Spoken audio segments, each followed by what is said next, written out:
Welcome to all of you guys to this video about the Kalinago. It will take about 10 minutes, 12 minutes is my usual. And an important goal of this clip is that at the end of it, you will have more information to describe the social, political, and economic practices of the indigenous people up to 1492.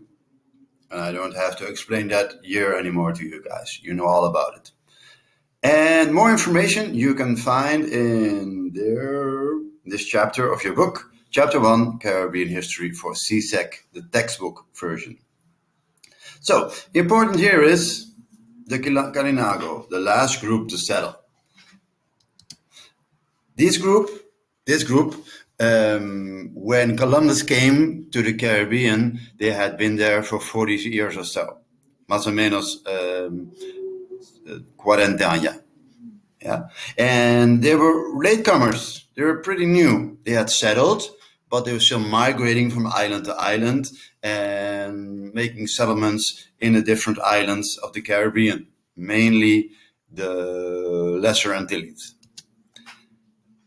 I said just now they were latecomers, so they didn't establish themselves yet. They were sometimes fighting with the different Taino subgroups, and they were more warlike than the Arawaks or the Taino. Yeah? And they were latecomers, ding papimentu nosta bisa unco llegalat. They were late in the sense that of the migration of the groups, when you compare them to other groups, they came in very late in the Caribbean. And the Spanish also named them the Caribs, and that is very meaningful. Why is that meaningful? Because we now call it the Caribbean. So the Caribbean is named after a small group who came late, migrated to different parts of the Caribbean, and sometimes fought with the Arawak and the Taino. So they were famous, but in a bad way. In Dutch, we would say berucht. Yeah, they were like known for their military and fighting power. And the Caribbean was named after them because the Spanish feared a lot of these people.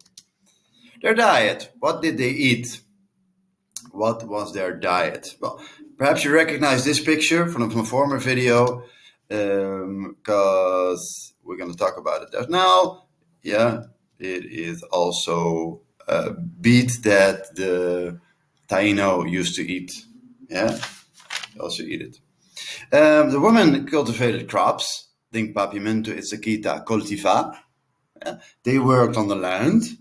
So if the men did not come back from the hunting, they had food from the land like beans, like cassava, like you see above, and like peppers and other products that came from the land. So the woman did that, and they were very important in the economic practices of the indigenous people. The men hunted small animals and fish. They were very good fishermen and made very good boats, and they also weaved baskets. This is special about the Kalinago, that the men weaved baskets. And they may have brought sugarcane and plantain to the Caribbean. Sugarcane and plantain, a special kind of bananas, you could say, and it is common. You will probably know it better than I do in the Caribbean.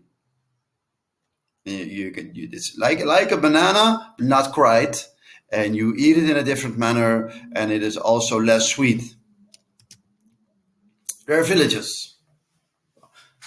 This is a reconstruction of Kalinago village, and often they were put near a river or a creek. And this is also, again, very meaningful. Why is this meaningful?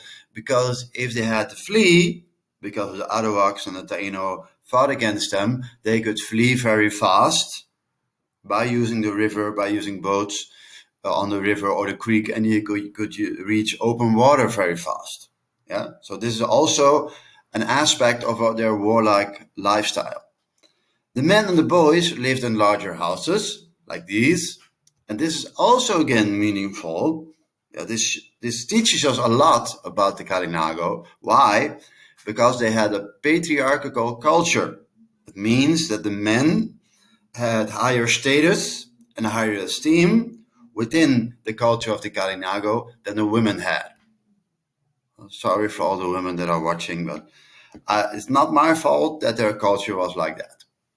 So this shows us a lot that the men and women lived in larger houses, because it shows us, because the women lived in smaller houses, that they had a patriarchal culture. And this means, this is like a concept within sociology and history. This teaches us that they had a higher status and a higher esteem for men within their society. And this is something very important about their social and political practices. Yeah, so this is very important about the social and political practice of the Kalinago, that they had a patriarchal culture.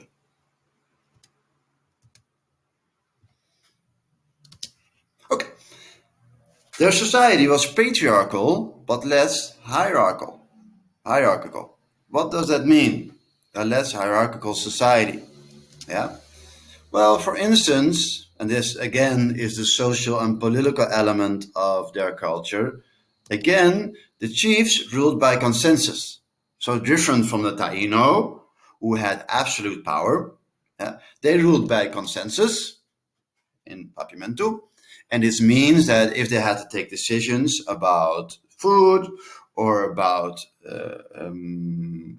building houses or their organization, he spoke with his people and he listened to them. And after that, he made a decision by listening to the people and what they wanted to do.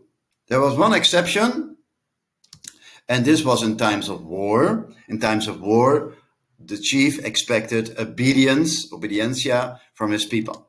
That was very important. So this is also meaningful, that war times meant more power for the chief. All, in Dutch we say, alle neuzen één kant op. All noses had to be one direction. They had to do the same thing. And this is also meaningful, but this is important. So they were more like than a lot of the other peoples in the Caribbean. This is nowadays chief in Dominica, where a lot of descendants of the Kalinago nowadays live. They also had martial prowess, valor militar. So they were very courageous, and especially on the area of military stuff, valor militar. For instance, they attacked the Europeans. They are famous for that, especially attacking the Spanish. The Spanish were very afraid of the Kalinago. Sometimes, to solve this problem of the Kalinago resisting, they allied themselves with the tribes and the groups and the Taino and the Arawak in the Caribbean. Allied means they make like a bondgenoot in Dutch, or an alianza, think Papiamento. And sometimes they did it with the Taino, and sometimes they did this with also the Kalinago, although this was less of the time. So this was like a solution to their problem, that the tribes and the groups in the Caribbean often resisted the Spanish and the Europeans. For especially the Kalinago had martial prowess, valor y expertizio militar, opimas. In the end, the Kalinago would survive the Europeans. They would survive.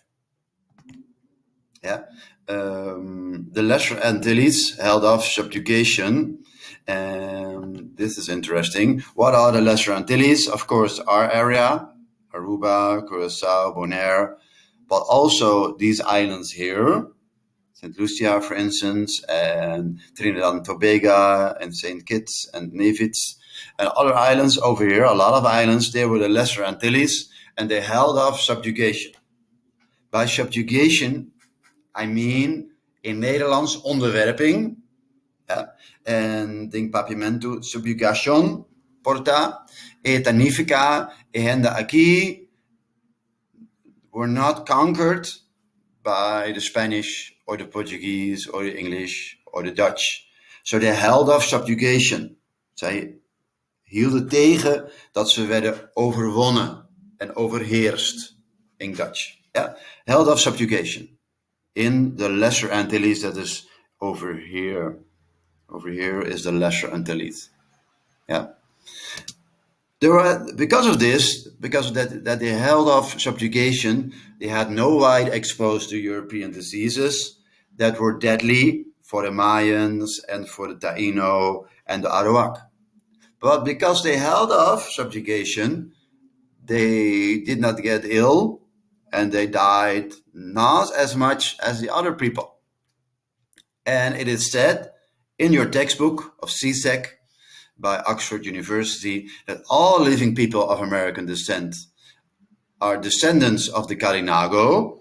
I think this is put a little bit strong, but I'd rather say most living people of American descent that have Amerindian descent in them, Amerindian lineage in them, that have Amerindian DNA in them, most of them come from the Kalinago. Yeah. So I'd like to nuance this a bit. Yeah. Okay. This was my clip about the Kalinago. I hope you enjoyed it. I hope it was useful for you. And it was about the social, political, and economic practices of the indigenous people up to 1492. Have a nice day. Enjoy it. And I hope you enjoyed this clip.